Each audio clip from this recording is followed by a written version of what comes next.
आरक्षण में वर्गीकरण को लेकर दलित समाज ने रोड पर उतरकर दिखाई ताकत। आरक्षण के अंदर आरक्षण देकर दलित समाज को बांटने की कोशिश।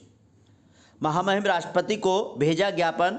सुप्रीम कोर्ट के आरक्षण पर आए फैसले का दलित समाज ने अपना विरोध शुरू कर दिया है। इस संबंध में बसपा सुप्रीमो मायावती द्वारा भारत बंद के ऐलान के बाद बुधवार को बरेली में दलित समाज के कई संगठनों ने अपना समर्थन दिया है। दलित समाज के कई संगठन मीरगंज, नवाबगंज, फरीदपुर, फतेहगंज, पश्चिमी फतेहगंज, पूर्वी बहेड़ी, देवचरा, रिठौरा, भोजीपुरा, सिरौली, आंवला सहित कई गांवों से सेठ दामोदर स्वरूप दास पार्क में एकत्र हुए और आरक्षण को लेकर अपना विरोध जताते हुए कहा कि वो माननीय कोर्ट के फैसले से खुश नहीं है। आरक्षण के अंदर आरक्षण देकर दलित समाज को बांटने की कोशिश की जा रही है, वो इसका पुरजोर विरोध करते हैं।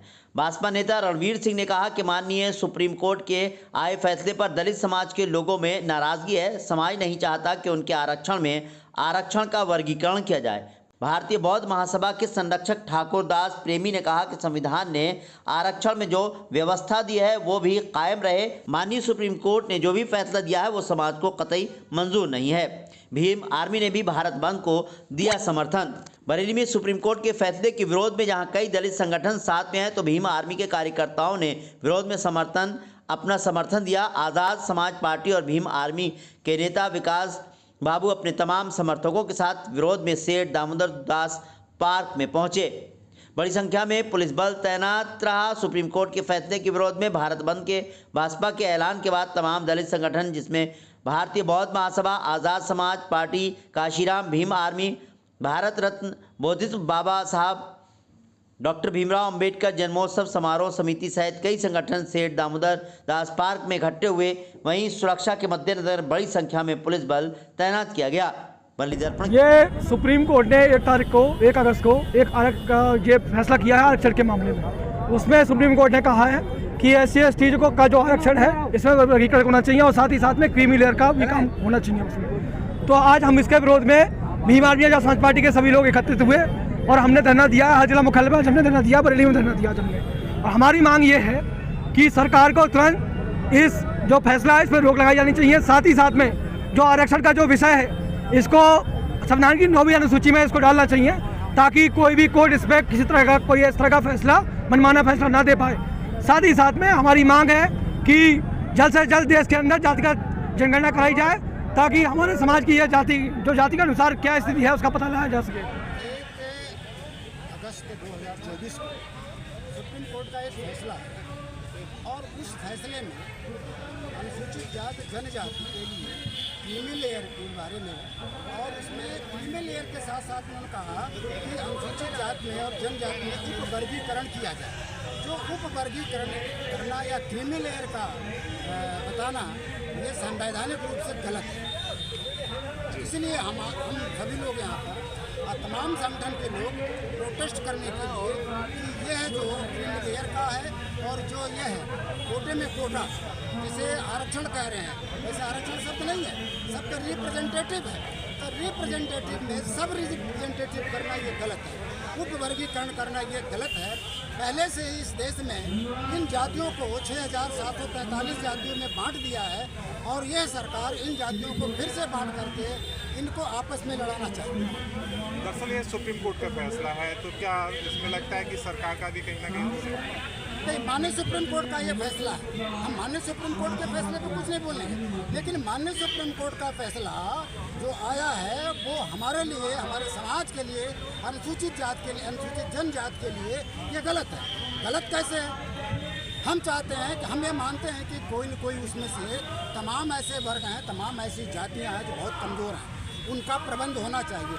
लेकिन उसके लिए प्रबंध तब सही हो पाएगा और वो आगे तब बढ़ पाएंगे जब शिक्षा के क्षेत्र में जाएं। और जब तक इस देश में एक शिक्षा का प्रोविज़न नहीं होता है, एक देश एक शिक्षा का प्रोविज़न हो जाए, सभी को निःशुल्क किताबें दी जाए, सभी को एक ही कानून स्कूल में पढ़ाया जाए, चाहे वो प्रधानमंत्री का बेटा हो, चाहे वो रिक्शे चलाने वाले का बेटा हो, चाहे वो मजदूर का बेटा हो, जब सबको एक शिक्षा दी जाएगी तो किसी भी कीमत पर वो लोग भी आगे बढ़ने को तैयार हो जाएंगे। जो आज शिक्षा के अभाव में जो इंजीनियर नहीं पढ़ पाते हैं, डॉक्टर नहीं बन पाते, तो गरीब समाज के 25, 30, 40, 50 लाख रुपया वो इंजीनियर बनने में, MBBS करने में खर्च कर देगा। वो तो डेली का मजदूर है। डेली वो हैंड टू माउथ है, डेली कमाता है, डेली खाता है, डेली कुआं खोदता है और पानी पीता है। तो जो डेली कुआं खोद करके पानी पीने वाला बच्चा है, उस परिवार का आदमी कैसे इंजीनियर बन जाएगा, कैसे डॉक्टर बन जाएगा, कैसे क्या बन जाएगा? वो कुछ नहीं बन सकता है। ये केवल इस देश में अनुसूचित जात के लोगों को, अनुसूचित जनजात के लोगों को उपवर्गीकरण करके आपस में लड़ाना चाहते हैं। और जो सीटें खाली रह जाएंगी, उपवर्गीकरण के आधार पर जो सीटें खाली रह जाएंगी, उसे NAF करके नॉट फाउंड सुटेबल करके उसको सामान्य वर्ग में कन्वर्ट कर देंगे। और जब सामान्य वर्ग में कन्वर्टेड हो जाएगी, उर्स में ज़ायरीनों को दिक्कत ना हो, सफाई, पानी, सड़क को ठीक करने की मांग की। अखिल भारतीय अब्बासी वेलफेयर एसोसिएशन के ज़िला अध्यक्ष शारिक ने आने वाले उर्स आला हज़रत को लेकर व्यवस्थाओं को दुरुस्त करने के लिए ज़िलाधिकारी को ज्ञापन दिया। शारिक अब्बासी ने कहा कि उर्स आला हज़रत आगामी 29, 30 और 31 अगस्त को होना है, जिसमें दूर दराज से ज़ायरीन शिरकत करने आएंगे।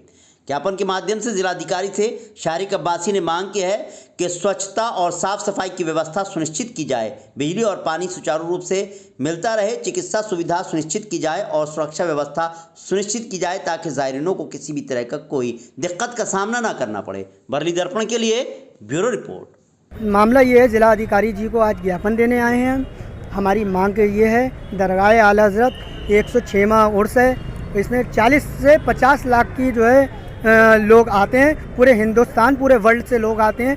तो अक्सर ये देखा गया है, तो उन चीज़ों के अंदर जैसी बिजली को लेके बड़ी समस्या बनी रहती है और आपकी पानी की बड़ी समस्या बनी रहती है। और जैसी किसी की तबीयत ख़राब हो जाती है तो उसको जो है जैसे चक्कर आ गए उर्स के दौरान, तो वहाँ पर कोई गाड़ी नहीं होती है। तो ये जी सड़कों का जो है उसके ऊपर नगर निगम की बड़ी बहुत जो है अहम जो है रोल उसके अंदर नगर निगम का रहता है। मैं माननीय DM महोदय जी से आज वो कर रहा हूँ, गुजारिश कर रहा हूँ, इसके ऊपर जो मैंने 4-5 बिंदु दिए हैं, इसके ऊपर जो है व्यवस्था सही कराने का काम करें, क्योंकि ये पूरे हिंदुस्तान का, वर्ल्ड का इसमें लोग आते हैं। मोइन हत्याकांड में शारिक अरेस्ट।